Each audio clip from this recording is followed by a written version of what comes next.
welcome po ulit dito sa ating channel ang Biyahe i-Komida. Maraming salamat sa lahat ng nag-subscribe. Indeed, punta tayo sa ating topic.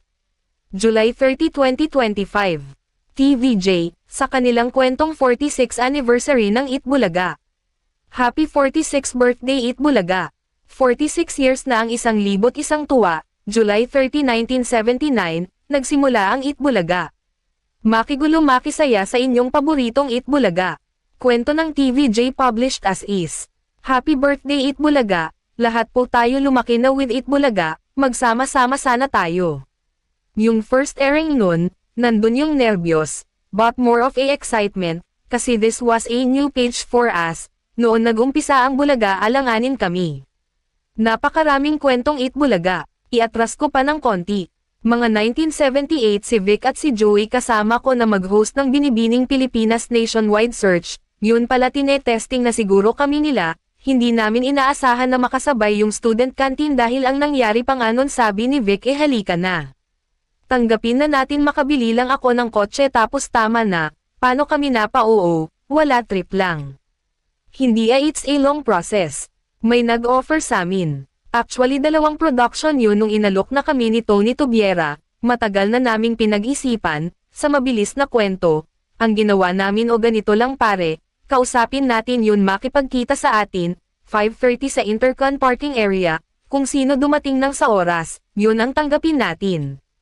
Aba dumating si Mr. T, eksakto ata pa siya on time 5:30, so we decided to go with Mr. Tubiera, dahil yung kanyang vision, for a new no-on-time show alternative. I would say na challenge kaming tatlo, so yun ang tinanggap namin, dumating sunod si Boy Gatos. May dala-dala pang Astes Pam Anti, isang brand ng yun champagne, parang ganun, para mag-celebrate, nasabi namin, wala na sinagot na namin si Mr. Tubiera, o sige gamitin na rin yung tong ko, mag-toast na rin tayo dito sa dala ko, we started meeting with the production staff, doon nila Tony Tubiera, ang production specialist. Ewan ko kung nakailang meeting kami nun, puro brainstorm ang the title. Sino ang magiging co-host? So anong magiging theme song?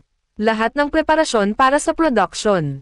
Naisip ko yung title ng Itbulaga sa kusina ni Tito Soto, so siguro kaya pumasok sa isip ko tungkol sa tsaka tanghalian at may tao doon na nagbibigay ng kape sa akin, ang pangalan niya, Jesus, ang apelyido niya Spirito, so parang guided.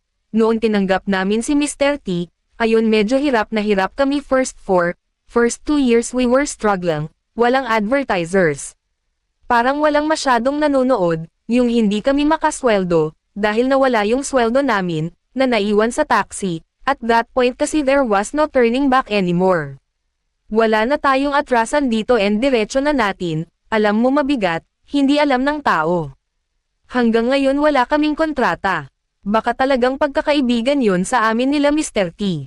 Malaking bagay yung samahan, kasi kaming tatlo tapos si Tony Tubiera is parang kapatid namin, yun ang pinakamahirap na nalampasan.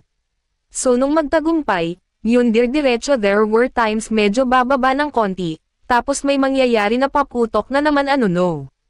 Tulong na rin siguro ng Diyos. Masyado yatang formal si Joey ngayon Masyado kang formal, sa Broadcast City, ang hindi ko makakalimutan, is tuwing mag-Itbulaga, oras na matapos, yun doon kami nagla-lunch doon sa kantin ng katabi ng LS1, nakakatuwa yun, nasa matter of fact. Pag meron kaming mga katuwa-tuwang mga pangyayari, kinabukasan ginagamit namin sa Itbulaga, pumapasok ako nakakamisete Mahaba buhok namin tsaka memo ako talaga nun. Sabi nung boss nung Channel 9 na wala raw siyang pakialam. Kung medyo branded yung suot mo, parang ang tingin nila television. Ano yan? Kailangan disente ka, dun sa Celebrity Sports Plaza, dun nagumpisa na nakakakain kami during the show, kasi andin yung may restaurant daling umorder, umalis kaming Celebrity Sports Plaza sumama yung waiter sa amin. Maraming mga celebrities na nagpunta rin Channel 9, mga menudo noong araw, sina John Denver, tapos sumunod ang dami na, si Kareem Abdul-Jabbar in-interview pa namin ni Vic yan Tapos yung sa Channel 2, yun na libre na ang pagkain namin. Medyo masaya kami, nag-umpisa na yung may chibog ng ganon, then we transfer to Broadway Centrum, At Channel 7 na talagang full-blown yung lagay ng mga audience, nung live audience, sa Broadway Well, relihiyoso ako dyan, huling sabi ni Joey. At ang di malilimutan na sinabi ni Vic bago sila umalis ng Channel 7. Saan man kami dalhin ng tadhana, tuloy ang 1,001 tuwa, hanggat may bata may Itbulaga. Happy 46th anniversary Itbulaga! At yan ang atin latest Showbiz Chika update for today. Huwag kalimutan mag-subscribe. E-click ang notification bell for more Showbiz Chika updates at suportahan po ang atin Facebook page. Maraming salamat sa lahat ng nag-subscribe indeed. Magandang buhay sa lahat, adios!